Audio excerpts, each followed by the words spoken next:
Muito bem, começando um Resenha Psi, o seu podcast sobre comportamento, psicologia e sociedade, ou como eu vou falar daqui em diante, a minha desculpa para encontrar pessoas queridas e que eu não vejo faz bastante tempo, né, Nath? Então, gente, hoje, nesse primeiro episódio, a gente vai falar sobre o quê? A gente vai falar sobre dolagem, maternidade, parto humanizado e como que a psicologia e a obstetrícia, elas dialogam quando a gente tem uma mulher que está tentando, né, engravidar, quando ela está durante o processo da gestação e no puerpério e tudo que vem depois. Para isso, gente, eu trouxe uma amiga minha, uma querida que estudou comigo, fez psicologia comigo, a Natália Lemos, que ela é psicóloga, ela atua nessa área, a gente vai falar mais um pouquinho sobre formação e tudo mais, né? E eu também trouxe o Dr. Vinícius, né, bem-vindo, que trabalha com obstetrícia, mas também tem formação dentro da ginecologia. A gente vai falar também quais são as áreas em comum aí dessas duas formações, né? Então, para a gente começar aqui hoje, eu queria colocar de cara uma coisa. Nath, eu quis te chamar para esse primeiro papo aqui, porque dentro das pessoas da psicologia que eu conheço, que eu acompanho, o seu trabalho era um dos trabalhos que eu achava mais originais. Eu te falei isso em off aqui, né? Porque a gente sabe, né? Tem alguns temas que o psicólogo normalmente vai trabalhar, ansiedade, depressão. Quando eu vi o seu Instagram profissional, eu falei, não, tem alguma coisa diferente aqui. E eu quero entender o que é essa coisa diferente. Então aí eu entrei em contato com você e te fiz esse convite. Então eu queria que você me falasse o seguinte, só pra gente começar aqui. Você fez psicologia, a gente estudou junto, né? O que fez você começar a olhar para essa área da obstetrícia, do parto, de acompanhamento com gestantes? Quando que deu esse estalo que fez você ir para essa área? Olha, eu falo que assim, tem algumas coisas na vida que a gente não escolhe, as coisas escolhem a gente, né? Na formação de psicologia, quando a gente começou a fazer estágio em clínica, sempre aparecia para mim mulheres na clínica. Então, desde a faculdade, eu sempre atendi mulheres. E aí, quando eu saí, né, quando eu me formei, eu continuei atendendo esse público de mulheres e aí, na sua grande maioria, acabava entrando nessa questão da maternidade, né, da gestação, parto, puerpério. Sempre tinha uma gestante que eu estava atendendo na clínica. E aí, acho que em 2017, um ano depois que a gente se formou, eu ouvi falar da doulagem. Eu nunca tinha ouvido falar. Tinha uma amiga que estava gestante, ela falou, eu contratei uma doula e tal. E aí eu falei, o que é isso? Né? E me chamou a atenção. E aí eu fui pesquisar. E na época só tinha curso em São Paulo de doula. E aí eu falei, bom, agora eu não consigo, né, fazer essa formação, vou esperar para ver como que vai evoluir essas coisas aqui em Londrina. E aí apareceu um curso de formação aqui e eu comecei a fazer esse curso e atuar como doula. E ainda nessa época a clínica ficava um pouco desconexo disso. Então eu tinha a clínica, atendia público em geral, criança, mulheres, homens, e tinha essa questão da doulagem. E aí, pesquisando um pouco mais sobre isso, eu encontrei a psicologia obstétrica, então, que é essa área específica da psicologia que estuda todo o ciclo gravídico puerperal, né? Que é esse ciclo que a gente fala aí da tentante, gestante e puérpera. E aí, comecei a me aprofundar nisso. E hoje eu tô no meio da minha pós-graduação em psicologia obstétrica e parental, né? A gente tem esse braço aí da parentalidade também. E aí, foi onde eu consegui unir a psicologia e a doulagem e trabalhar com as duas coisas em conjunto. E essa área da psicologia obstetrícia, ela é recente, ou é impressão minha? Porque eu comecei a ouvir falar disso muito recentemente. Então, ela não é tão recente assim, né? Ela, acho que começou ali em 1980, por aí, né? Com a Fátima Bortoletti, que é uma referência em psicologia obstétrica aqui no Brasil. Mas ainda é uma área que está em crescimento, né? A população em geral, assim, nunca ouviu falar da psicologia obstétrica, né? E a gente entende que isso aqui que a gente está fazendo, Instagram, internet, tudo é uma ferramenta para a gente divulgar isso e falar mais sobre a forma de atuação do psicólogo dentro dessa fase específica da vida da mulher, né, e da família. Porque, querendo ou não, é uma movimentação familiar também, né, não é só da mulher. Então, está crescendo, né, está ganhando força aí a psicologia obstétrica. Não, bacana, bacana. A gente vai voltar a falar sobre isso. Doutor, vamos lá então. O que faz um estudante de medicina, primeiramente, ir para a ginecologia, né? E depois para a obstetrícia? Qual que é o interesse que puxa para essas áreas? Como que foi para você? A formação de ginecologia e obstetrícia, ela acontece junto, na verdade, no curso, né? Para mim, assim como a Nath falou, eu acho que eu fui fui escolhido aí, né? Eu me lembro exatamente de quando eu falei, não, é aqui que eu vou. Foi no 5º ano de medicina. Até então, eu já tinha passado em muitos outros estágios, a gente vai tendo contato com as outras especialidades e aí eles... vem para cá, para otorrino, vem para cirurgia. E aí eu passei no estágio da maternidade. Maternidade municipal do SUS aqui em Londrina. E ali que realmente eu falei, é isso aqui que eu quero fazer. Para você ter uma noção... O meu estágio, a gente fazia plantões noturnos e eu passei a noite com uma gestante, cuidando dela, e naquele contexto de violências, às vezes, que a gente acompanha, naquele contexto tradicional do parto que a gente vê, infelizmente, ainda, aquela gestante sozinha, com medo, passando por aí com dor, sem saber o que ia acontecer. E aí, eu nunca vi ela nunca me viu, né? Mas, assim, a gente conseguiu já criou um vínculo ali já imediato. E terminou meu plantão e ela estava com 6 para 7 centímetros. E eu tinha que ir para outro estágio. O que significa 6 para 7 centímetros? Metade do trabalho de parto. Certo. Tá? E de dilatação. Aí, eu falei, eu não vou. Eu não tenho jeito de deixar ela aqui. Tipo assim, eu falei... Aí, para resumir a história, eu acompanhei ela a manhã toda. Foi nascer 12:30, por aí, mais ou menos, tá? Levei bronca, porque eu não estava no outro estágio. Mas eu saí, sabe... Tranquilo, realizado. Eu falei... E ela feliz, e deu certo o parto dela. Eu falei, então, é aí. Porque a medicina... tem o que tem nos livros, que todo mundo pode ler, todo mundo pode aprender, mas tem essa da especialidade de escolher. E quando você é o escolhido ali, aí não tem como dar errado. E é o que eu faço diariamente. Que ótimo, que ótimo. A gente vê na sua cara a satisfação de falar sobre isso. Que legal. Falaria a noite inteira, o dia inteiro. E vocês trabalham juntos, né? A gente estava conversando sobre isso. Até tiveram uma madrugada bem movimentada hoje, né? E aí, eu imagino que o pessoal que está assistindo, eu tenho uma dúvida que eu gostaria que vocês me explicassem. Assim, a Nath falou sobre o trabalho de doula, né? E você, obviamente, deu um enfoque mais na questão do parto, até da experiência que te fisgou, né? O que a doula faz e quando que começa o trabalho da doula e quando começa o trabalho do obstetra? Como rola esse entrosamento entre vocês? Eu acho que, assim, não tem início e fim de um ou outro, sabe? Não tem assim, aqui a doula vai até aqui e aí aqui começa o obstetra. Certo. Porque é um trabalho em conjunto, né? Porque são papéis diferentes, atuações diferentes, né? Só que o objetivo é o mesmo, né? Que é dar essa assistência humanizada e essa experiência positiva de parto para essa mulher, né? Então, não tem muito isso, assim, né? De onde termina um e começa o outro. Mas eu acho que uma das grandes diferenças entre a doula e o obstetra é que o obstetra está ali com conhecimento técnico, né? Eu estou ali com conhecimento mais de olhar para essa mulher, né? De entender as questões emocionais ali envolvidas, de dar um suporte físico para ela. Então, não que o obstetra não faça isso em vários momentos, né? Porque é isso, é uma experiência muito conjunta. Mas a grande diferença, né, que não é o trabalho da doula, é o trabalho do obstetra, é esse suporte técnico, né, do parto. Eu acho, aliás, o nosso modelo, o que a gente entende de parto, é exatamente isso que a Nath falou, a gente não separa as coisas, né? A gente cria um ambiente, uma rede, vários profissionais das mais variadas especialidades focadas no cuidado dessa mulher, né? Cada um com o seu olhar, mas sem perder o todo, né? Assim como a Nath, nossa, vai lá como doula, mas ela estuda obstetrícia, ela sabe de muita coisa, e eu também tenho sensibilidade para chegar, e às vezes essa paciente ela não precisa de um cuidado técnico, às vezes ela precisa de um abraço, sim. Às vezes ela precisa de eu estar ali do lado dela, só.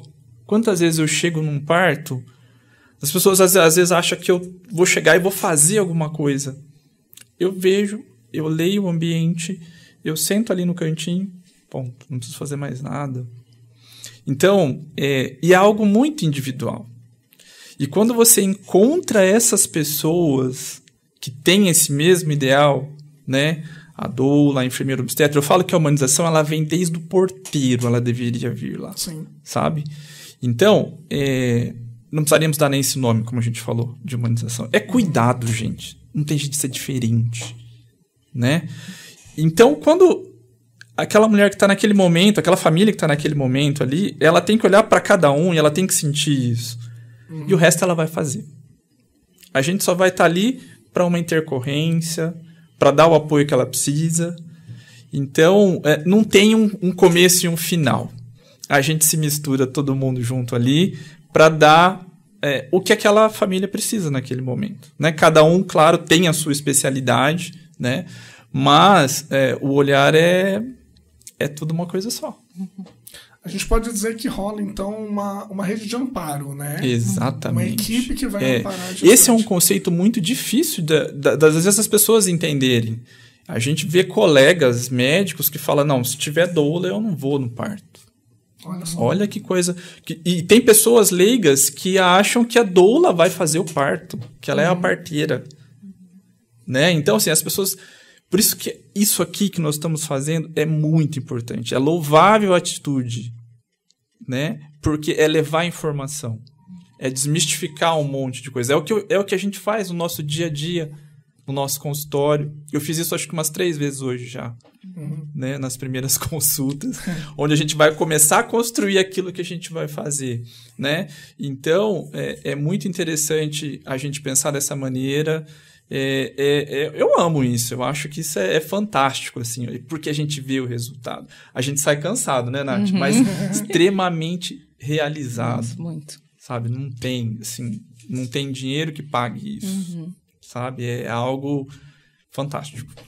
O Vini falou, gente, sobre eles estarem cansados, né?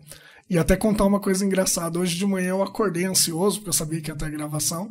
Aí eu mandei uma mensagem bem cedo pra Nath, falei, tô desde as 5 horas aqui, quicando, ansioso e tal.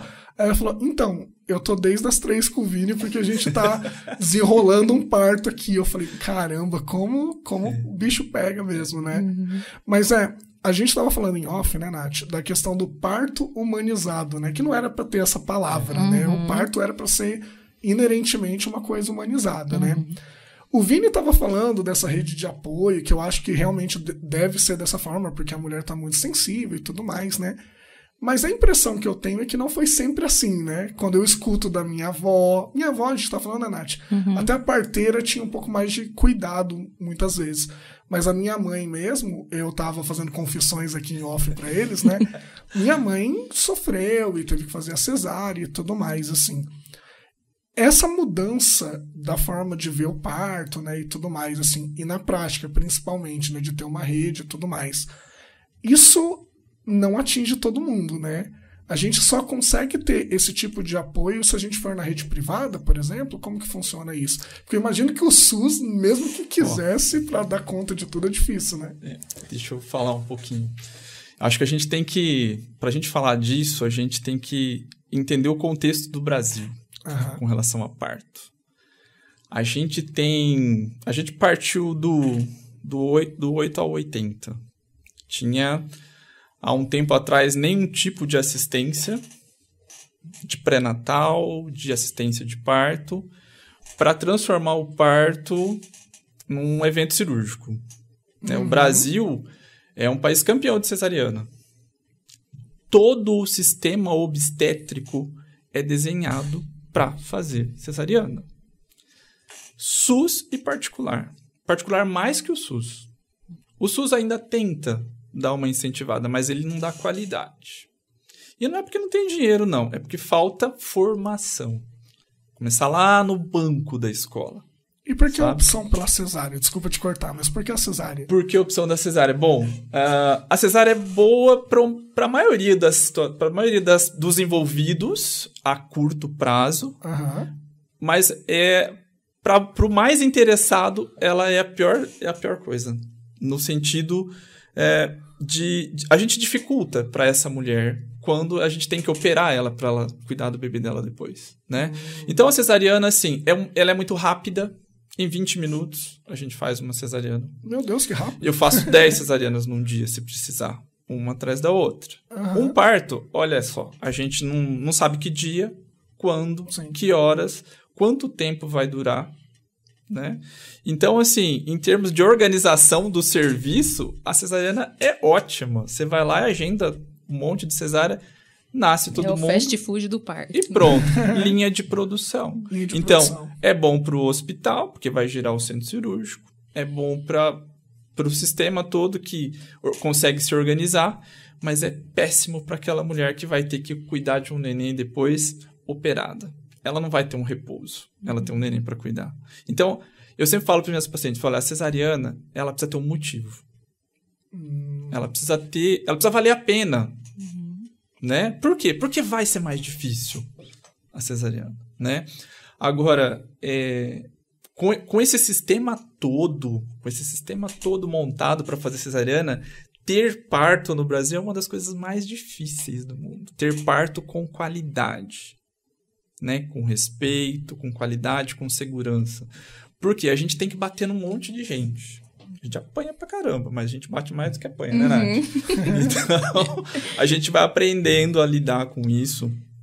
E aí fica muito mais difícil, é muito mais fácil você parir na Inglaterra, na França, no Canadá, na Alemanha, no Japão, do que parir no Brasil. A mulher que consegue parir no Brasil, ela é campeã, assim, ela é fera, porque é muita gente jogando contra a mulher que quer parir, sabe? A mulher que quer cesárea, ela pode escolher 1000 médicos, médico, hospital, dia, hora. A mulher que quer parir com respeito, com cuidado, é difícil, ela não consegue. Ela tem todo o sistema. Às vezes ela quer parir, o marido dela não quer que ela pare. Entendeu? Aí ela não acha um profissional que vai ajudar ela, que vai dar segurança para ela. Então, assim, são muitas barreiras. E a gente luta justamente para tentar ir quebrando essas barreiras e devolvendo para ela, que é uma das questões que a gente vai falar na frente, né? Que é sobre o protagonismo da mulher, né? Do parto, que eu falo que eu não faço parto. Eu dou assistência ao parto. Né? É muito diferente. Eu faço quando eu faço a cesariana. Né? Muda completamente o sentido. Totalmente. Então, toda a nossa assistência, desde a primeira consulta do pré-natal, é voltada para a assistência do parto, né? Para fazer com que essa mulher acredite que ela possa parir, que ela consegue parir, criar o ambiente para ela parir. A gente fala, a única pessoa que consegue fazer o parto é a mulher, que é gestante, né? É a mulher. Não faz sentido a gente falar que outra pessoa envolvida ele faça um parto, né? Até extrapolando um pouquinho, outro dia, acho que na Pais e Filhos, eu até comentei lá. Eles parabenizando o bombeiro que fez o parto da mulher. Nossa, esses heróis, não sei o quê. Eu falei, olha, vocês erraram tudo aí. Vocês têm que parabenizar essa mulher e ninguém fez parto. Quem fez o parto foi a mulher. Então, a heroína é ela. Alguém só pegou o bebê. Né? Então, assim, você vê como tá tudo ao contrário, na verdade, né? A gente vai falar sobre essa questão do protagonismo da mulher, porque eu tenho essa impressão, até quis chamar vocês para conversar sobre isso, porque quando a minha mãe fala, tava abrindo o coração antes com vocês, quando a minha mãe fala de quando eu nasci, eu sempre senti no tom dela essa questão de que ela teve muito pouca gerência do que estava acontecendo. Ela estava com dor, ela estava bastante tempo com dor, né, algumas horas com dor, só que foi dentro do discurso dela, e meu pai confirma, foi muito mais uma decisão médica que praticamente não passou por ela, entendeu? Quando passou pelo meu pai tava zureta com a mulher com dor, ele não tava, não houve provavelmente essa preparação de entender o que é um parto, entendeu? Eu falei pra vocês, né, meu pai tava vendo minha mãe com dor, e assim, eu, sem conhecimento nenhum, ia falar a mesma coisa, faz qualquer coisa pra ela parar de sentir dor. Sim. Né? Exato. Então, faltou provavelmente esse suporte que vocês dão hoje em dia, né? E que minha mãe não teve participação. Basicamente, era o corpo dela, era o filho dela, foi cesárea, então houve uma cirurgia, né? Teve um corte, uma coisa séria, e ela teve pouca ou nenhuma participação no processo. Então, quando vocês falam, eu acho isso muito positivo, além de devolver o protagonismo, porque você está levando em conta toda uma sensibilidade que está aflorada pelo processo, né? A gestação já é um processo delicado, né? E o parto mais ainda, né? Exato. Existe um termo que a gente chama de decisão, opinião, né? Decisão compartilhada, né? Então, você colocar todo mundo a par da situação, porque o modelo obstétrico que a gente tem, da medicina em geral, é o quê? É o médico aqui em cima e a gestante aqui embaixo. Sim. Eu sei tudo, você não sabe nada, o que eu falar para fazer é para você fazer e pronto. É decisão compartilhada que eu queria chegar no termo. E a nossa ideia é o seguinte, todo mundo trabalhar junto para fornecer informações para a gente chegar numa decisão compartilhada e que todo mundo participe dela. E principalmente a mulher, que ela é a mais interessada. É nela. Seja a cesárea ou seja o parto. Vai ser com ela. Sim. Ela é a maior interessada. Né? Então, dentro das evidências científicas, né? Que a gente não faz as coisas da nossa cabeça, né, Nath? A gente estuda isso. A gente vê qual que é o melhor caminho. Olha, para essa situação tem isso, isso, isso. E é tirar o parto tem que sair do protocolo, entendeu? As pessoas são diferentes. A vivência é diferente. O processo todo é diferente. Cada parto é de um jeito. Na mesma mulher, cada parto vai ser diferente do outro. Então, não dá para eu colocar todo mundo num padrão que não vai dar certo. Vai acabar todo mundo na cesárea.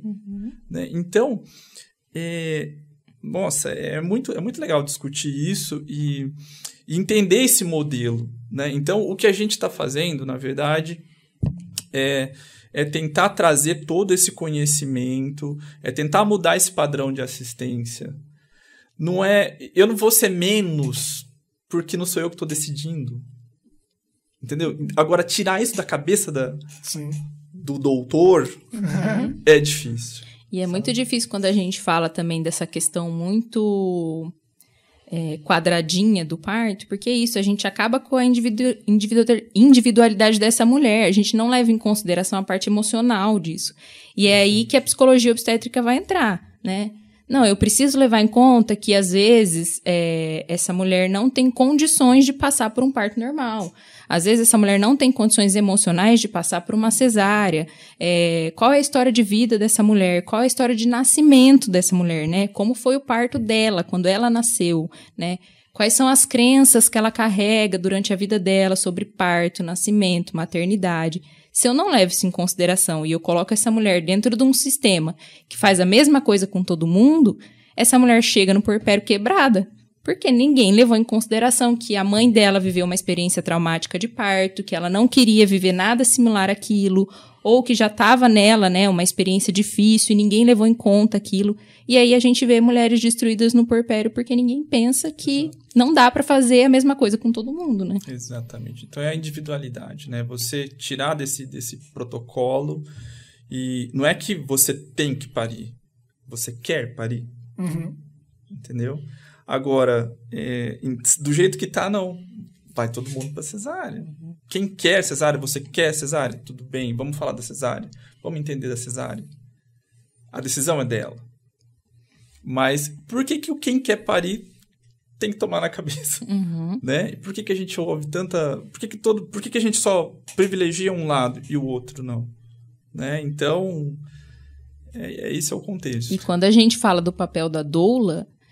muitas pessoas têm isso, assim, de que a doula ela só vai fazer parte desse momento se a mulher decidiu por um parto normal. Não sabe o que é doula, quem pensa isso. Entendeu? E não é, porque a gente tá ali para fazer um trabalho prévio e um trabalho pós-parto, né, que vai garantir que essa experiência seja melhor para essa mulher e que se ela optar por uma cesárea de uma forma mais consciente, eu falo isso, vamos levantar aqui os prós e os contras, né? Vamos saber por que você está escolhendo um parto normal ou uma cesariana. Vamos fazer isso de uma forma mais consciente, porque daí o processo é melhor emocionalmente para essa mulher, né? Então, você já sabe tudo, quais são os prós e os contras de viver cada uma das experiências. Você continua optando por uma cesárea, a doula tá aqui com você na cesárea, sabe? Como o obstetra humanizado vai continuar dando assistência humanizada dele, né? Exatamente. Então, quando a gente fala de parto humanizado, não é parto vaginal só. É a assistência toda, aquilo que a gente estava falando antes. É todo esse cuidado, é entender esse contexto, é compartilhar decisões, é entender essa família, como a Nath falou, de situações que vêm lá de trás. O resultado é fantástico quando a gente entende dessa maneira. E, Nath, você estava falando sobre as pessoas te procurarem quando elas decidem engravidar, e tem a parte das tentantes que a gente conversou, né?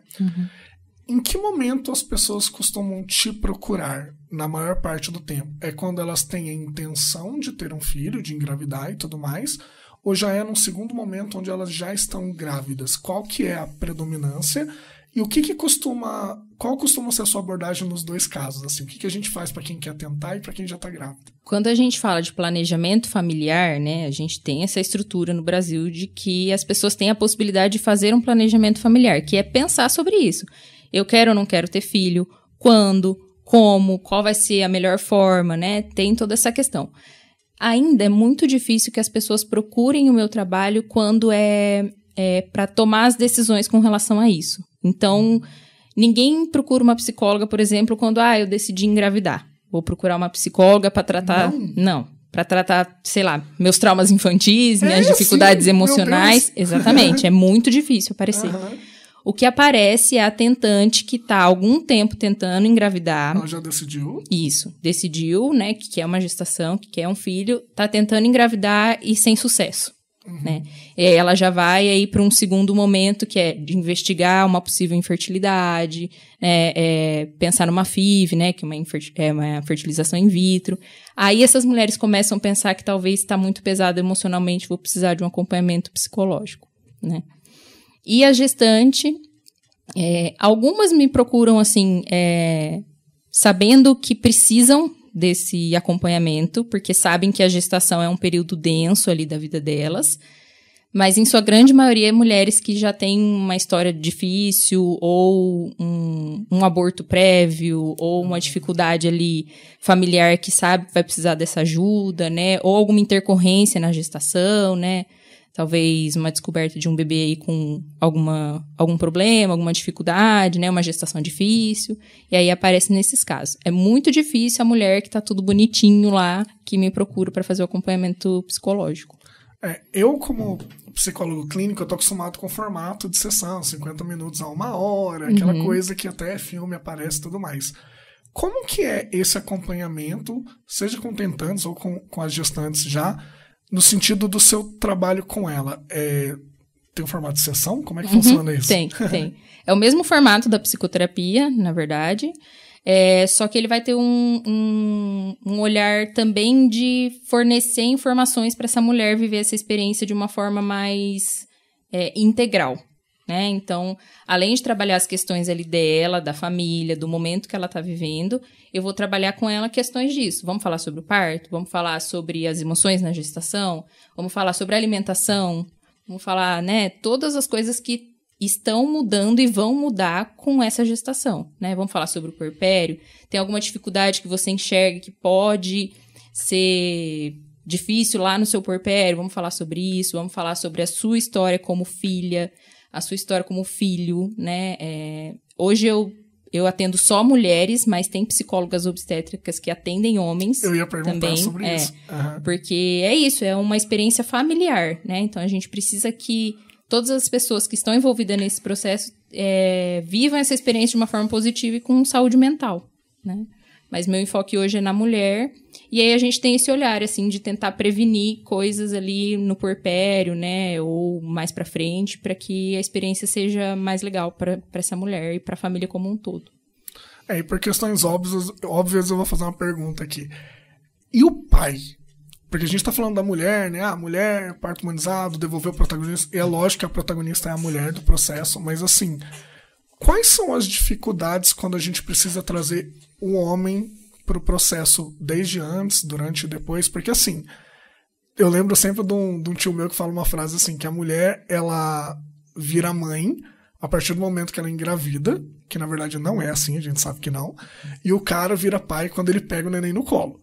que se ainda é assim, não deveria ser, né? A gente sabe. Mas qual que é a dificuldade? Você falou que você atende primordialmente mulheres, né? É por uma resistência por parte dos homens? É por uma preferência de atuação? O que acontece? Aí depois eu estendo pro doutor também, em que momento que você traz o pai para a equação? Na verdade, para mim, são as duas coisas, né? Eu tenho uma facilidade melhor, né, de acompanhar essas mulheres, porque eu acho que o meu trabalho como doula também favorece isso, né? Então, foi um viés que eu escolhi de atender só mulheres. Mas tem essa questão do homem ainda não achar que precisa se envolver nesse nível, né, de fazer uma terapia para trabalhar as questões dele ali para criar um ser humano, né? Porque é isso, a gente tem que pensar, você tá criando um ser humano. Coisa mais complexa que existe, né? Então, ainda tem muita resistência por parte dos homens, mas eu acho que isso tem mudado. Até essa fala que você usou, uma vez eu tava brincando num grupo de gestantes e falei isso, né? Porque a mulher vira mãe quando engravida e o pai é quando nasce, né? E aí um pai levantou a mão e falou assim, não, eu já me sinto pai. A minha esposa está gestante e eu já me sinto pai, porque eu me sinto responsável por essa mulher, por o processo que ela está vivendo, por essa gestação, por esse bebê desde a barriga. Então, perfeito. Tá mudando, assim, a cabeça dos homens, sabe? Mas é um processo, né? Porque não é o comum, assim, né? E culturalmente a gente não é... Não passando pano para homem aqui, pelo amor de Deus. Mas a gente não é, né? Tá mudando, mas a gente não é educado para algumas coisas na vida, né? A gente sabe que tem uma pressão cultural contrária a isso. Então eu imaginei mesmo que, assim, os caras não assumem os filhos que faz. É uma coisa muito mais básica até. Imagina o cara participar do processo todo, né?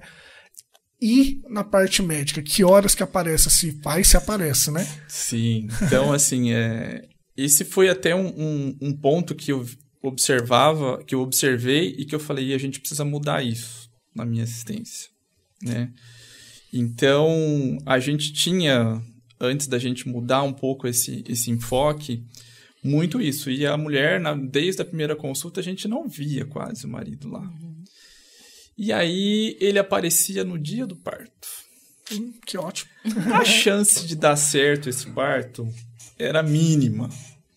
Quantas vezes eu vi marido acabar com o parto de uma mulher?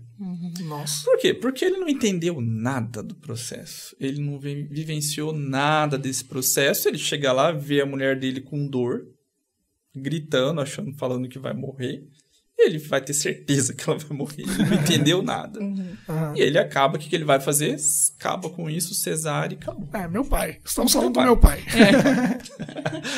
Não é culpa dele, é o contexto que levou ele assim, tá? Inclusive, um abraço pro meu pai que deve estar assistindo. Isso. Então, assim, aí eu sou uma pessoa muito observadora, sempre fui. Eu falei, a gente tem que mudar isso aí, porque senão a gente não vai conseguir ter resultado lá na frente. Então, foi quando a gente começou a mudar a nossa assistência. Então, desde a primeira consulta, a gente vai cuidar dos dois. Claro que não chega no nível da psicologia, mas esse pai ele tem que participar desse processo todo, trimestre por trimestre, saber o que a mulher dele vai passar por cada trimestre, por cada situação da gestação e saber tudo que ela vai passar no parto. Ela que vai fazer o parto, mas se ela olhar para ele e ver que ele está tranquilo, apoiando ela, ela vai fazer o que ela tem que fazer. Se ela olhar para ele e ver ele desesperado, não vai dar certo. Ele vai atrapalhar ela e ele vai acabar com tudo aquilo ali. Então, a partir do momento que a gente começou a introduzir, olha, todo mundo vai ter que estudar, todo mundo vai ter que saber sobre gestação, sobre como é esse contexto, a labilidade emocional que ela vai ter durante a gestação, as mudanças que vai ter na família, né? A gente já levou a Nath para conversar com as nossas pacientes, a aulinha dela tá lá gravada, o pessoal assiste. Justamente do papel do pai. Exato, do papel do pai. Então a gente começou a envolver isso porque a gente vê que a mulher, ela faz o parto, mas ela, ali naquele momento, o acompanhante dela ali vamos dizer assim, que ele é a maior força dela ali, sabe? Não sou eu, não é a Nath, a doula, a enfermeira, é o companheiro dela. É quem tá ali acompanhando ela no parto. Se aquela pessoa tá firme com ela, deixa que ela mata no peito, ela vai fazer o que ela tem que fazer. Se ela quer realmente isso, né? Agora, Se a pessoa que é a mais... que é a base dela tremeu e já foi, fica muito mais difícil essa tarefa para ela, né? Então, além a gente via pessoas que às vezes não estavam preparadas para aquilo, lógico, porque nunca vivenciaram aquilo, nunca estudaram aquilo, vem de um contexto de delegar, de dar cesárea, né? De ir lá, vai, marca o dia e tal, e acabou. E aí, de repente, você ser ativo ali, né? Junto no parto, é algo bastante assustador para a maioria. Então, não dá para cair de paraquedas no dia lá, porque não vai acontecer. Em vez de ajudar, ele vai atrapalhar. Então, quando a gente entendeu isso, a gente começou desde a primeira consulta a inserir o acompanhante. Não é seu acompanhante, não é seu companheiro que vai lá no dia? Quem que vai? É sua mãe, Traga junto. Vamos estudar. Todo mundo vai precisar entender o que a gente vai fazer. O que você vai fazer. Então, isso é muito importante, né? Então, o nosso enfoque é trazer informação. Quanto mais informação, mais o parto acontece com maior qualidade. A gente tem medo daquilo que a gente não sabe fazer.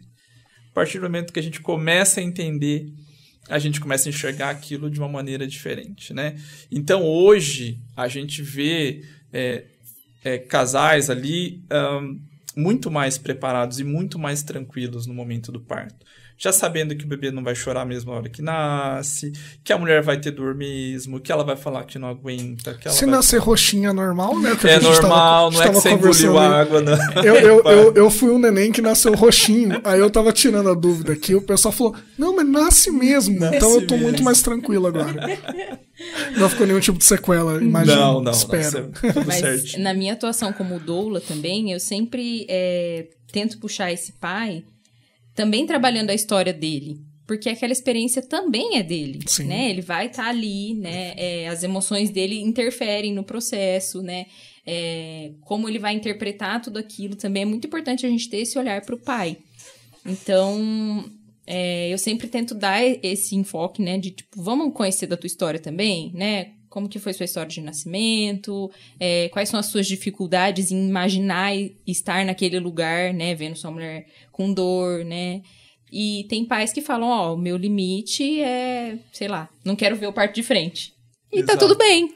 Tem né? isso? Não, tem muito. E eu sempre pergunto pro pai, eu preciso saber os limites dele, né? Porque eu não vou insistir pra um pai, por exemplo, cortar um cordão, né, Vini? Se ele não quer fazer aquilo. Ele pode ter esse nível de participação? Claro. Eu não sabia disso, que legal. Tem pais que pegam o bebê. Saindo, né? Na hora que sai. Na hora que sai. Fantástico. E ele participa desse processo. Mas, como a Nath falou, a gente tem que entender essa família, esse contexto, pra ver se aquilo vai ser legal pra ele. Não, você tem que pegar. Não, pera lá, vamos respeitar ele também. Vamos ver aquilo que é. Mas, assim, tem pacientes que eu nem faço, eu nem não coloco a mão no bebê. É o pai que pega. Nossa, que sensacional. E eu já tive casos, assim, de pai que falou pra mim, eu acompanho o parto normal, sem olhar nada de frente, só que se acontecer de virar uma cesariana, eu não quero nem entrar no centro cirúrgico. Sim. E eu, tá bom. E aí, justamente nesse caso, foi uma paciente que ela precisou ir pra uma cesariana e ele falou, você entra no centro cirúrgico com ela, porque o meu limite é esse. E tá tudo bem, né? O importante é a gente respeitar as pessoas que estão ali envolvidas, né? E respeitar esses limites mesmo. Eu acho que teve um tio meu, aí você começa a lembrar das histórias, né? Que vocês estavam falando dessa questão do pai, do limite, né? Se eu não me engano, foi o pai da minha prima que desmaiou. E é 2 trabalhos, né? Você tá cuidando de uma pessoa em trabalho de parto e o rapaz desmaiou do lado. Aí ficou ele no outro quarto, ele nem acompanhou nada, porque ele desmaiou. Acontece. Mas é muito louco. É legal a gente falar também que a gente tá falando muito da mulher e do pai, mas como o Vini falou, pode ser a avó, pode ser a companheira. Exatamente. Quem ela decidiu pra estar com ela naquele momento. A gente sabe que existe muito da mãe solo, né? Porque o cara abandona muitas vezes, a gente tem que falar isso também, né? Então a gente trabalha com quem estiver em volta, né? E é interessante isso que vocês falaram, porque na clínica eu me pego muito com essa questão também, assim. Muitas vezes, pra não dizer todas as vezes, né? O problema, ele não fica só na pessoa, né? A gente tá falando de seres humanos, é relacional, né? E aí, às vezes, eu fico pensando, eu queria pegar essa avó e trazer aqui, pegar essa irmã e trazer aqui, trazer todo mundo, sabe? Pra fazer essa atuação, porque a gente tem 50 minutos, né, por semana com a pessoa, contra o mundo de acontecimentos lá fora e todas as relações dela e tudo mais, né?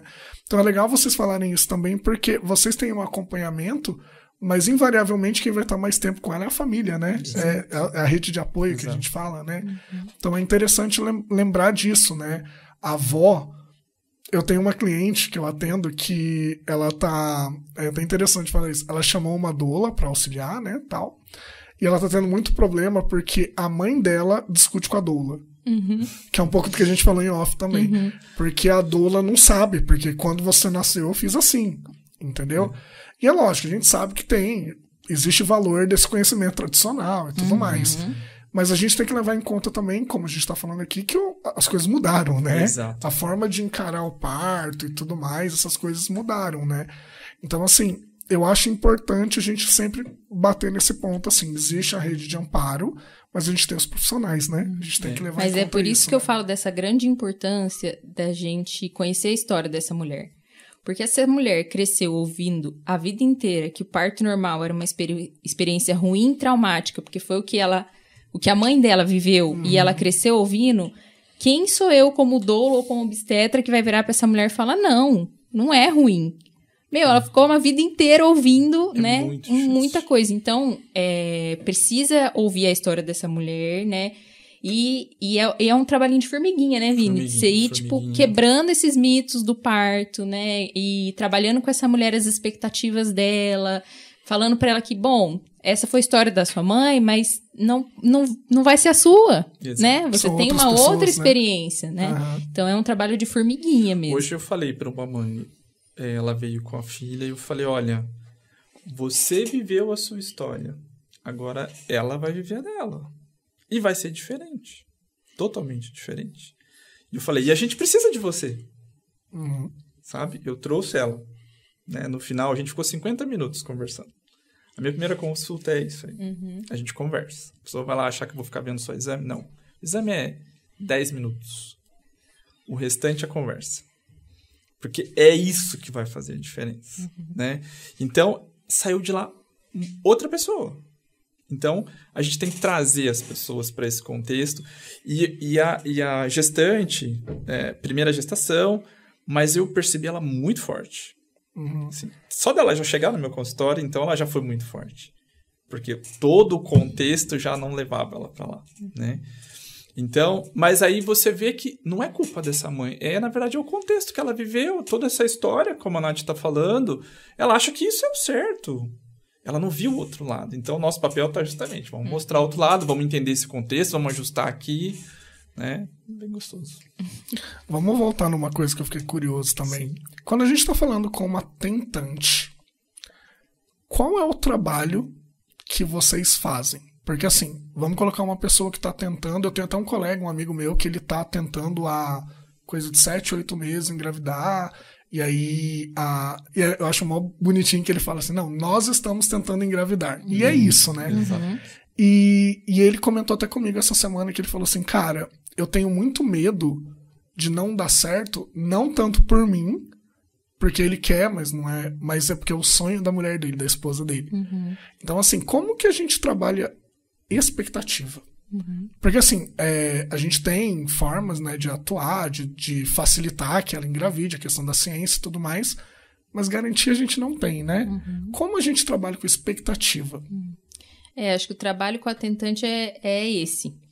E de também a gente aí sair um pouco dessa questão da ciência, de que mesmo que a gente tenha todas as ferramentas, toda a ciência ao nosso favor, isso não garante a experiência, né? Então, a gente precisa colocar o pé no chão um pouco, respirar, né? E confiar também no processo. Então, o trabalho com a tentante também é esse. E é um trabalho muito sutil, assim, porque é uma experiência muito difícil para uma mulher, né? Para um casal, porque é isso. É um casal que tá tentando e aí passa um tempo, não consegue, fica se questionando de quem que é o problema, né? Onde que pode ter alguma dificuldade, se é do homem, se é da mulher. Aí começa toda aquela questão de exame, investigação. É um processo muito difícil para esse casal que tá tentando engravidar, né?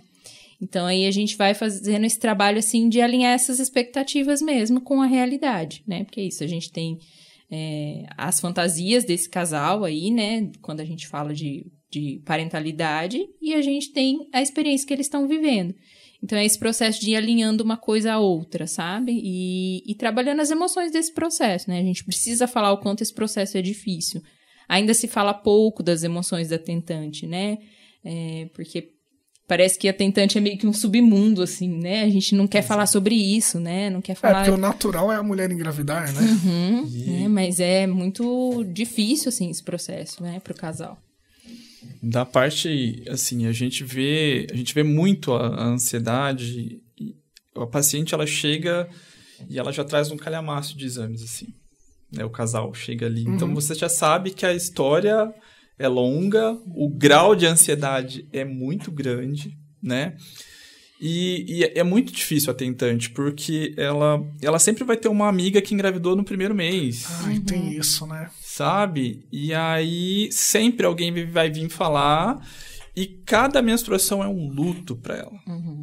E é incrível como que vem lá de trás, né? Tipo, se não tá engravidando, é a mulher. Sim. Sim. Quantas vezes eu cheguei...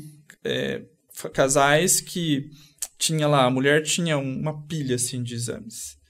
Mas escuta, e foi feito já um exame do marido, um espermograma? Não sei o quê. Aí você vai lá e pede um exame, um único exame. Você mata. Espermograma. Olha, o problema tá aqui, vamos precisar tratar. Então, assim, e ela já vem carregando uma culpa, assim, enorme. Porque culturalmente tá aquela coisa da que a mulher que não consegue engravidar, né? Então, assim, a tentante realmente, eu acho que, assim, é muito complexo. É muito complexo, porque as histórias são diferentes, as pessoas são diferentes. Um ano, pra gente, que na ciência, vamos falar que até um ano é normal demorar pra engravidar, né? De acordo com a idade e tal. Mas um ano pra aquela mulher, pra aquele casal que tá tentando engravidar, é uma São 12 menstruações, né? São 12 lutos ali. Porque as pessoas acham que engravidar, muitas vezes, é matemático. Você sabe o dia que tá ovulando, você vai lá, tem a relação e a receita de bolo. Não é assim, gente. Na fertilização, não é assim. Você vai lá, pega o óvulo mais bonito, o espermatozoide mais bonito, coloca lá, funde um com o outro, começa a dividir as células. Quinto dia já você fala, já é. Deu certo. Põe lá dentro do útero. Dali, não vira. 2 semanas você vai fazer o teste. Não foi. Então, não é matemática. Então, trabalhar com tudo isso são realmente os pacientes mais machucados, assim, mais difíceis. Esses tentantes que já estão numa estrada mais longa. Claro que você tem que ter, na minha maneira de trabalhar, a gente vai sempre do menos para o mais. Espera lá, vamos pegar o básico, vamos ver, entender o que está acontecendo, porque muitas vezes as pessoas querem pular os processos. Ela tentou 2, 3 meses no que ela já quer ir fazer uma fertilização, por exemplo, sabe? E a fertilização não é certeza que vai dar certo. E aí ela se frustra com a fertilização e às vezes uma outra coisa mais básica ela traz que ela deixou de fazer. Então, na prática obstétrica ali, ginecológica obstétrica, eu primo muito por seguir os steps mesmo, passo a passo ali, para você não deixar passar as coisas e trabalhar muito essa questão. Eu sempre falo, olha, a gente vai precisar de um acompanhamento psicológico, porque é uma estrada difícil, é pesado, né? De frustração, de achar que não é competente, de achar que, por quê? Se a fulana engravidou no primeiro mês, por que eu não consigo engravidar? Tem mulheres que aparecem na clínica e falam, nossa, tem mulheres aí que tem 5 filhos, não pode. Vou perto dela, ela engravida, né? E aí eu tô aqui tentando, eu tenho toda uma estrutura financeira para cuidar de uma criança. Pra receber a criança, né? E não consegue. Então é isso, é um processo de luto mesmo, né? Que tem que ser trabalhado e também, né, essa junção das expectativas aí com o que é possível dentro do processo. E isso ainda pode ficar pior quando ela tem dificuldade e ela tem abortos. É um outro passo ainda que, meu Deus, que muito não pesado. Segura o neném, exatamente. Né? Então, é muito doloroso. Não tem como enfrentar isso sozinho se não tiver ajuda. E aí a gente fala também, quando fala desse público, né, que a gente entra nessa questão de aborto, a gente fala de uma assistência que ainda é muito difícil quando a gente fala de aborto, né? Sim. A assistência não está preparada para acolher essa mulher. Né? Essa mulher chega num hospital abortando, perdeu. Né? E aí é uma coisa que mexe muito comigo e uma coisa que eu tenho muito desejo de trabalhar é com isso, assim, de trabalhar a assistência a essa mulher que perda, né? Tá perdendo um filho, né? Não é pouca coisa, é muita coisa, né? Envolve toda uma expectativa de meses, né? Anos, às vezes até, né? E aí, assim, pra gente achar que a partir do momento que abortou, né? Que ela teve o aborto, corta o processo. Você pega aquele beta positivo, você já joga lá na frente. Você projeção já é mãe. lá na frente. Sim. Entendeu? Então, e de repente você não tá mais. Eu vou falar pra você, Vini. Uma vez eu tava com a minha ex, a Nath conhece até, e ela teve uma troca de anticoncepcional, assim. E eu não sei que bizil que deu lá, porque ela tinha um problema de regular a menstruação, era meio estranho, não entendo. E aí, ela trocou o anticoncepcional e ela demorou, sei lá, quase 3 meses pra engravidar, pra menstruar. Falou, meu Deus. E aí eu falei assim, não, eu vou comprar um enxoval, sabe? E eu como homem, né, que não era nem no meu corpo que o neném ia ser gestado, né? E aí eu falei, não, acabou, peraí, deixa eu economizar aqui, que agora é fralda e não sei o quê. Aí eu fiquei imaginando uma mulher que estava tentando, que conseguiu engravidar, que às vezes tem meses de gravidez e ela perde o neném, né? Pra gente achar que a partir do momento que ela perdeu, que ela chegou no hospital, acabou o problema, é muito desumano, né? Já que a gente tá falando tanto de humanizado, né? É muito desumano a gente achar que corta seco. Essa é realmente é uma carência, assim, absurda para esse público, para essa mulher, para essa família que tá de perda. Eu sinto isso na minha assistência. Eu queria poder dar mais assistência nisso. Mas precisaria de mais ajuda. Falta abraço, né? Falta abraço. Sim. Não tem como. E aí o sistema não ajuda. E aí você tem... Nossa, é mais uma das coisas que a gente precisa melhorar, né? Então, mais falta. É um braço muito, muito grande, que tem muitas falhas e que está muito desumanizado. Ô, Vini, deixa eu perguntar uma coisa que foge um pouquinho, mas só para eu entender. Em que momento entra a sugestão, se é que é feita pelo médico, da fertilização in vitro? Como é que funciona isso, assim? Porque a gente tenta tudo antes, a gente pode oferecer isso num certo momento, então, como é que funciona? Isso é muito variável, sabe? Idealmente, deveria seguir passo a passo. Mas aí você tem todo o contexto familiar também. Sim. Diferente um casal onde você tem lá 24, 25 anos, começando a tentar engravidar. Uma mulher, um casal que está lá com 39, 40 e ela não está conseguindo engravidar e os ovários estão indo embora. A velocidade onde você vai atuar tem que ser diferente, porque ela não tem tanto tempo mais quanto uma menina de 24 anos. Então, assim, existem muitas causas de infertilidade, né? Que dependendo... Tem algumas causas que não tem como você... não tem passos a seguir. Você vai ter que ir para uma fertilização diretamente. Por exemplo, uma situação em que realmente tem uma obstrução total de trompa, que não tem como você desobstruir, não tem outra saída. Mas, às vezes, tem o que a gente chama de infertilidade sem causa aparente. Essa é a mais comum e a mais difícil. Nossa, eu imagino, sem causa aparente, como é que você trabalha com isso? Sabe o que? Exato, você virou essa família, esse casal de cabeça para baixo. E não engravida. Essa é muito difícil, porque quando tem um problema, você fala, é aquilo. Bom, o que eu posso fazer para resolver isso? Né? E você vai atrás daquilo. Agora, quando você faz tudo e não consegue achar, né?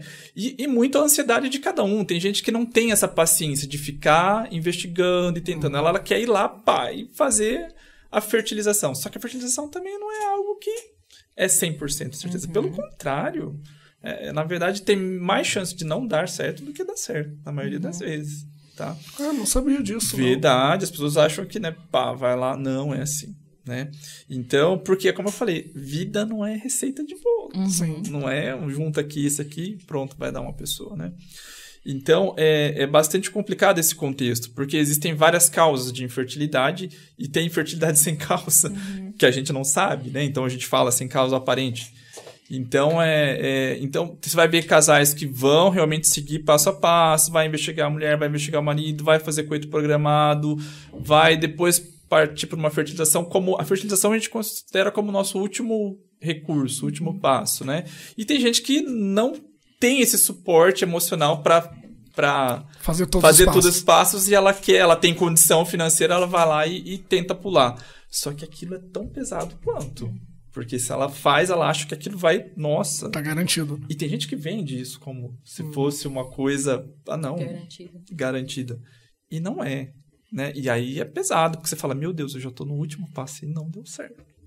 Nossa, é verdade. Né? Então é um contexto bastante amplo. Tá, a gente passou pelas tentantes, a gente falou um pouquinho da gravidez, vamos falar do pós, né? Do puerpério, que é provavelmente o que eu menos tenho noção aqui. Então é legal que vai as dúvidas do Renan mesmo, assim. Eu escuto, né, do senso comum, e aí o Vini já me corrige, já que o senso comum a gente sabe, né?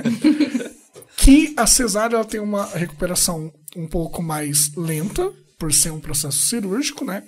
E que o parto vaginal, né? É certo chamar normal ainda? Eu tenho a impressão que essa palavra é estranha. Posso falar normal? Pode falar parto normal. O parto normal ele seria de uma recuperação mais rápida, e aí a gente pode ter a mulher já atuando como mãe de uma maneira um pouco mais rápida, né? É por aí. E, Nath, como que a gente faz, como psicólogo obstetrícia, como doula e tudo mais, nesse trabalho pós?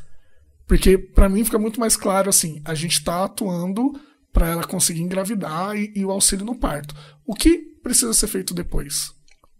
Olha, quando a gente fala de recuperação física, né, fisiológica, a gente fala também de algo muito particular. Tem mulheres que vão passar por uma cesariana e vão se recuperar muito bem.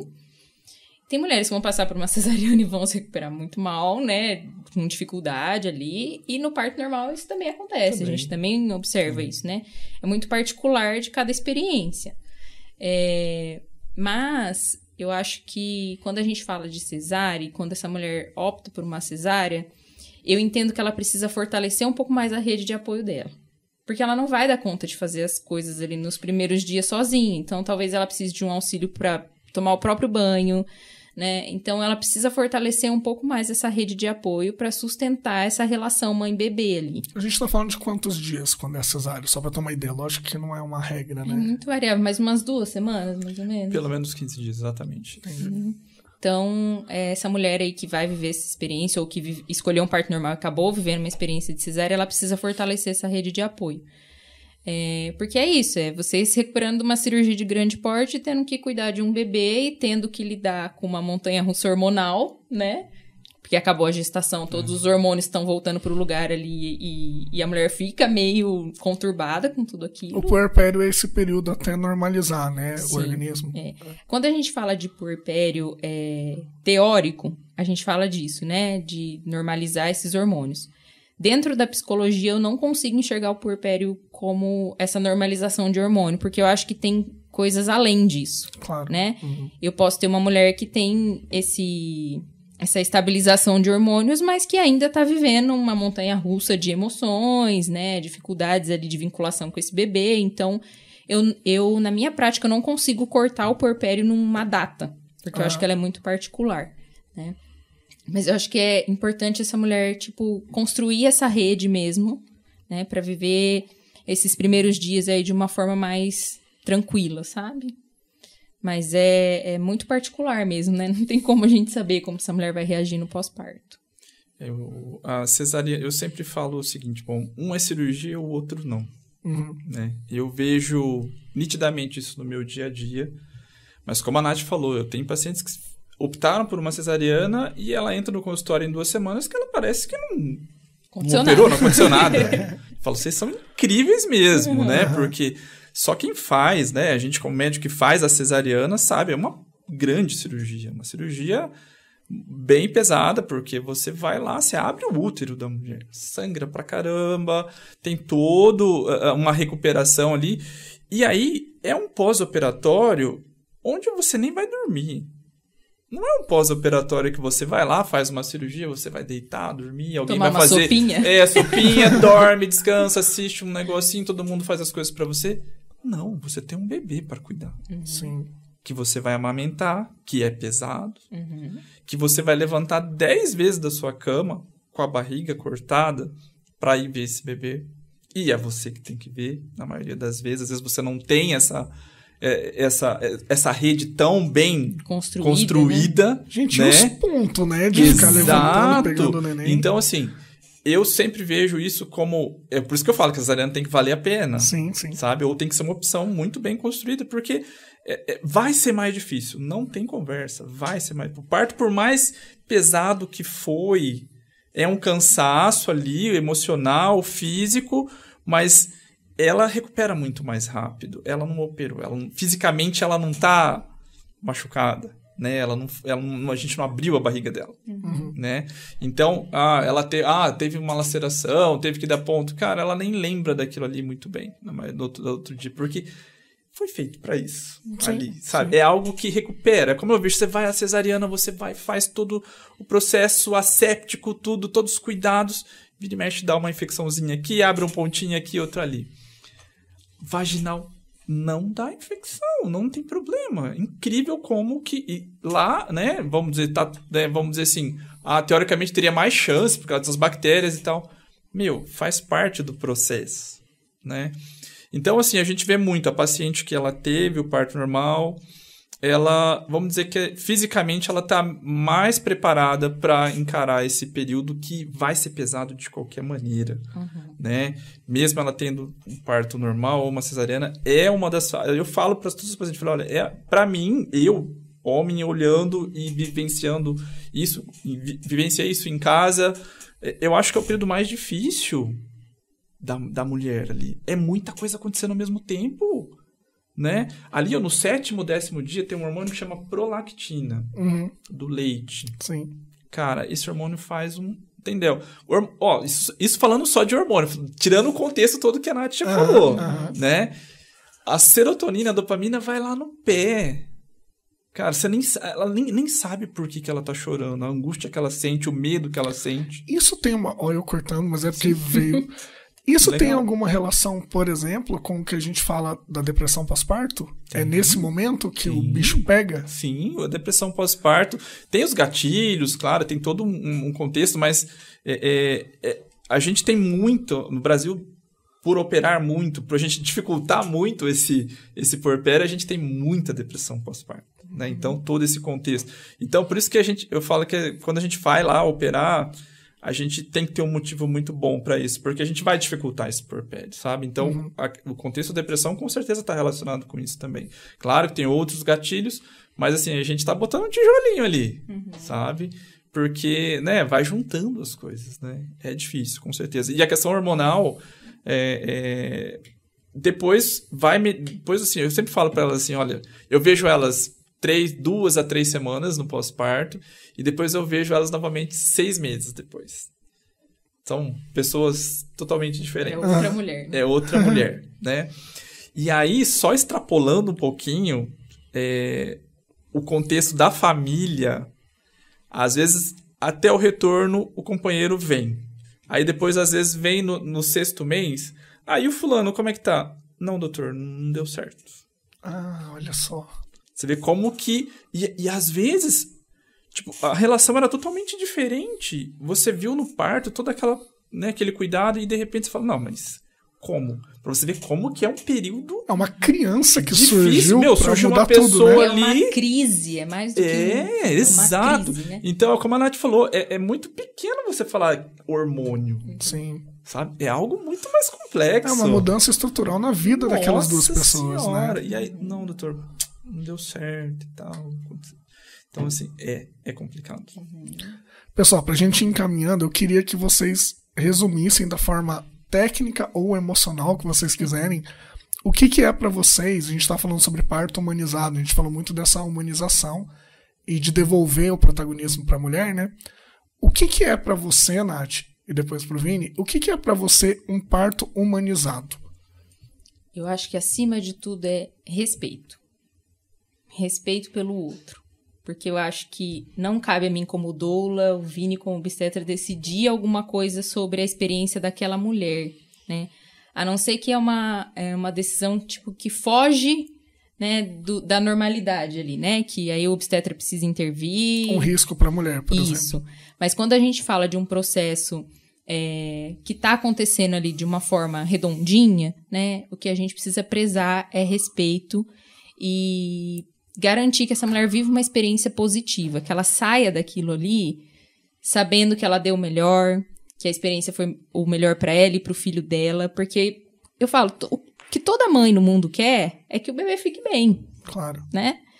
Então, é isso, essa mulher ter essa garantia de que tá tudo bem comigo, tá tudo bem com meu filho e eu tô sendo respeitada nesse momento muito particular da minha vida, muito difícil, né? Porque eu falo, gente, parto é uma experiência, acho que é a experiência mais grandiosa que uma mulher vive, né? Não tem coisa assim mais avassaladora, vida, né? Não tem. Gente. Então, acho que acima de tudo é respeito. E o que o doutor fala sobre isso? Eu acho que a Nath resumiu muito bem. É respeitar as escolhas, né? É ajudar independente. As pessoas ainda confundem muito parto humanizado com parto normal, né? Com via vaginal, né? Uhum. É muito além disso. O parto pode ser humanizado numa cesariana, né? E respeitando essa mulher, ajudando no contato pele a pele com esse bebê, criando o ambiente legal para eles. A gente respeitou ela. Para ela, aquela experiência tá ótima. Ela escolheu aquilo, né? Então, é muito abrangente esse conceito, né, de humanização. Como a gente já falou, eu acho que isso não precisava chamar assim. Deveria ser assim, sempre. Sim. Mas não é a realidade que a gente vive e a gente vem lutando para tentar mudar isso. Respeitar as escolhas, fazer escolhas conscientes, decisões compartilhadas, né? E saber que, principalmente para aquela mulher que vai para o parto normal, que vai ser difícil. Não é fácil. Parir, eu sempre falo para os pacientes, eu falo, olha, parir é a coisa mais difícil que você vai fazer na sua vida. Mas é a mais incrível que você vai fazer na sua vida, sabe? É completar o processo. Sim. E é isso que muitas... Eu acho que... Eu vou falar a real. Eu acho que a maioria, mesmo que ela optou pela cesariana, e aqui eu falo até de você, Nath, a mulher, ela quer parir, sabe? Uhum. Ela sente que faltou aquilo ali. No fundo, ela sempre sente aquilo ali. Porque é dela parir, sabe? A gente, homem, nunca vai entender isso. Eu falo pros maridos ali, eu falo, tá muito longe isso pra gente. Sim. Mas eu não sei, eu sei lá, eu sinto isso. Uhum. Né? Eu falo isso, eu não vou sair dessa vida sem parir. Exato, eu vejo isso lá. Então, assim, ela vem, claro, foi lindo, foi legal. Meu, você conhecer teu filho é a coisa mais louca do mundo, assim, não vai ter, independente se saiu de parto normal. Mas pra mulher ali, parece, sabe, quando você foi, era que tava chegando na hora ali, aí parece que, putz, mudou a coisa, assim, e aí parece que falta aquilo pra ela, sabe? E demora um tempo pra ela assimilar. Não que ela vai, tipo assim, aceitar isso totalmente, mas ela vai aprender a lidar com isso. Mas se ela tiver a oportunidade de novo, ela vai voltar e vai... E a gente, acho que o Vini vê isso na clínica, assim, porque quando você pega uma gestante ali que acabou de descobrir uma gravidez, você pergunta de parto pra ela, a maioria quer parto normal. Exato. E aí, no processo, isso vai mudando. Aonde vira? No sistema. No que está em torno, né? No sistema. Se você perguntar... Eu via isso no curso de gestante, quando a gente estava no evangélico, a gente fazia uma enquete. Na primeira, aí depois você ia ver quem pariu. Minoria pariu. Tá? Então, aí você vai entendendo que a gente está num processo de cesariana. Não que a gente é contra, pelo amor de Deus. Cesariana é ótima, ela ajuda. Salva a vida. Ou, se não tá legal para ela aquela experiência... Beleza, se ela quer, vamos lá, vamos ajudar. Mas tem que ser consciente. Sim. Tem que ser pela escolha dela. Não porque tá difícil, ou porque não conseguiu, ou porque desencorajaram, ou porque... Né? Então, o parto humanizado é isso. Na verdade, é a gente tentar construir uma relação melhor, né? Tentar nascer de maneira melhor... É muito importante isso. A gente vê no dia a dia depois, nessa mulher, nessa família, que ela ficou contente com aquele processo. Sim. Né, como terminou. E como a Nath falou, a mãe quer o neném no colo. Entendeu? Ela quer... É o que todo mundo quer. Né? Que aquilo ali termine bem. né? Que comece na hora certa. Eu sempre falo isso. Começar na hora que tem que começar e terminar com o neném no colo. Independente da forma que tem que terminar, né? Exatamente. Mas que todo o processo tenha sido legal. Que ela vivenciou todas as fases, entendeu? E que ela falou, não, olha, foi isso que eu escolhi, beleza, foi isso mesmo. E foi aquilo lá. Aquela vez foi aquilo. E a hora que for de novo, vai ser diferente de novo. Uhum. E quando a gente fala de parto humanizado e a gente pensa a longo prazo, a gente está falando da vida desses bebês que estão chegando no mundo, né, com uma assistência deficitária, né? O que vai ser desse bebê quando ele for um adulto, né? Uhum. Então, quando a gente olha aí para o nascimento com esse viés de garantir uma melhor assistência, também não é só ali para essa mulher, para esse momento, né? Mas para garantir uma vida mais saudável para essa criança, porque caramba, você tá chegando no mundo, aí tá chegando já numa experiência difícil, cheia de violência, cheia de traumas, né? Isso já vai marcando esse bebê ali, né? Então, a gente pensa também a longo prazo em como essa experiência vai impactar a vida desse bebê quando ele for um adulto, né? Então, tem muita coisa envolvida aí quando a gente fala de parto humanizado. Eu acho que dá, pelo que eu aprendi com vocês aqui, a Nath falou respeito, o Vini falou escolha, e eu acho que esclarecimento, né? Colocar as informações para a pessoa poder escolher, colocar a informação com respeito. Lembrando, lógico, que a mulher tem todo o direito de não querer ser mãe também, né? Faz parte do processo também. Sim. Mas a partir do momento que ela escolhe, aí a coisa tem que ser da forma mais agradável e tranquila possível, né? Vamos falar um pouquinho das recomendações, então, pra gente fechar. Sim. Gente, toda vez que a gente for encerrar, então, o episódio aqui, a gente vai falar de algumas recomendações. Vocês trouxeram algumas coisas, eu tenho um filme que eu vou recomendar também. E aí a Nath vai mostrar os livros também, tá bom? Nath, pro pessoal da técnica aí, colocando as imagens ali, vamos falar dos livros que você trouxe primeiro, então. O que você tem de bom pra gente eu aí? Trouxe 2 livros que eu indico para gestantes que eu acompanho, né? O primeiro dele é esse, O Parto Ativo, que ele vai falar um pouco sobre o processo do parto natural. E ele é um guia prático, assim. Então, ele tem até, posições que facilitam o parto, né? Informações sobre a fisiologia do parto. Porque é isso, é o que o Vini falou. Essa mulher, ela precisa saber como as coisas vão acontecer, né? Eu preciso que essa mulher chegue no parto entendendo o que vai acontecer, porque é no corpo dela. Claro. Né? Então, a gente precisa, assim... embasar essa mulher de informação para que ela entenda como vai ser esse processo, porque, e o Vini falou isso, não tem como a gente viver a experiência do parto no escuro, porque é muito difícil você ir para essa experiência sem saber o que vai acontecer, né? É muito angustiante isso. Então, esse livro eu indico para isso, assim, né? É um trabalho em conjunto com o obstetra, assim, de saber o que vai rolar no momento, sabe? Eu achei o título muito intrigante, porque é parto ativo, né? Onde que o parto não seria ativo, né, por natureza, né? Só se a mulher não é protagonista que o parto não é ativo, né? Então é interessante, eu gostei muito do título, Sim. Já provoca de cara, né? E outro é esse, da Laura Gutman, é bem famoso esse livro. Quase não tem anotaçãozinha, né? Quase não. Nada... Esse é um livro que roda bastante aí entre as gestantes, né? Mas eu falo para as mulheres que eu acompanho que eu só indico esse livro se você tiver em um acompanhamento... junto com uma psicóloga, porque ele é um livro denso, ele mexe com algumas coisas da infância dessa mulher, dessa família. Então, eu sempre falo assim, quer ler? Lê, mas sabendo que pode mexer com coisas aí profundas e que talvez você precise trabalhar essas questões fora do livro, né? Então, é um livro bem, bem denso, mas são os 2 que eu recomendo, assim. Essa da parte mais emocional e essa da parte mais fisiológica do parto. Os livros, eles vão estar na descrição para o pessoal ter acesso também. E vocês me passaram um documentário, né, da Netflix. Eu queria que o Vini falasse um pouquinho comigo sobre esse documentário. Eu não conhecia, tá? E é muito interessante a gente poder, de fato, apresentar. E Netflix, né, gente? É difícil quem não tem hoje em dia, né? Então é uma coisa que está muito ativa para todo mundo, né? Ali, acessível. E é o renascimento do parto. Esse documentário eu acho muito interessante. Eu acho que eu coloco para as nossas gestantes, assim, é quase que obrigatório ver isso para entender o contexto que nós estamos vivendo. A obstetrícia no Brasil é pesado, como a Nath falou. Tem algumas...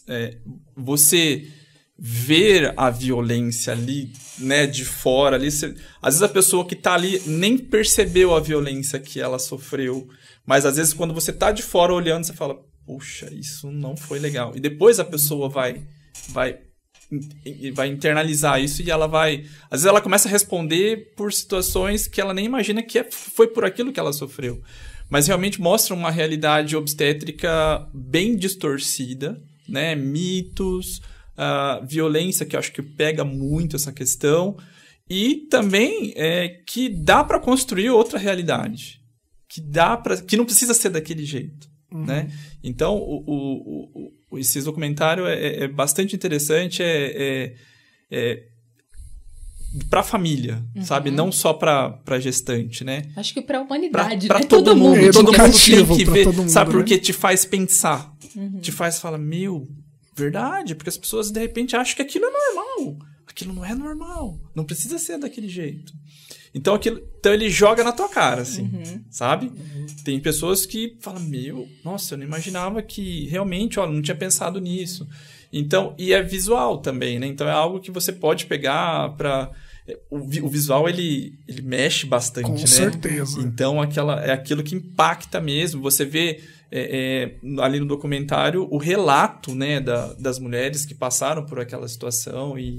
Então é muito conhecimento, assim. Eu acho que é imprescindível para quem está entrando nesse mundo de ser mãe, ser pai, assistir esses documentários. E é numa linguagem acessível. Acessível, é real. É o real do dia a dia. É bem legal.